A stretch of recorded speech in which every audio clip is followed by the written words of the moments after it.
আমরা আজকে আমল করছি, নামাজ রোজা হজ যাকাত আমল করছি, কিন্তু আমরা ঈমান থেকে সরে গেছি। ঈমান থেকে কিভাবে সরলাম? এই যে লা ইলাহা ইল্লাল্লাহ, আল্লাহ ছাড়া কারো হুকুম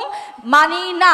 এই কথা হচ্ছে আল্লাহর সাথে চুক্তি, কিন্তু আজকে আমরা সেই চুক্তি ভঙ্গ করে আল্লাহর হুকুম বাদ দিয়ে মানুষের হুকুম দিয়ে জীবন পরিচালিত করছি। আমি যখন এই কথা বুঝলাম যে আমার ঈমান চলে গেছে, আমি যদি বুঝি যে আমি ভুল পথে হাঁটছি, আমি গন্তব্য ঠিক করেছি জান্নাত, কিন্তু রাস্তা নিয়েছি ভুল, এখন আমাকে এসে কেউ বলছে তোমার রাস্তা ভুল হয়েছে, সঠিক পথ হচ্ছে ওটা, তখন আমার সবচেয়ে বড় দায়িত্ব,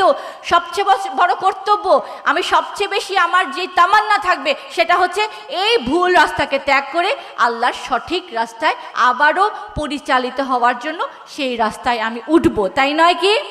আজকে হিজবুত তৌহিদ আপনাদেরকে সেই ডাকটাই দিচ্ছে যে আপনারা আল্লাহর সেই বিধানকে ত্যাগ করার কারণে আজকে মুসলমান জাতি হওয়া সত্ত্বেও আজকে পৃথিবীতে আমরা লাঞ্ছিত, আমরা নিগৃহীত, আমরা অপমানিত, আমাদের ঘর বাড়ি ভেঙে দিচ্ছে, আমাদের পুরুষদেরকে হত্যা করা হচ্ছে, আমার নারীদেরকে ধর্ষণ করা হচ্ছে, আমার বাচ্চাদেরকে, সেই মুসলমানদের বাচ্চাদেরকে পাখির মতো গুলি করে হত্যা করা হচ্ছে।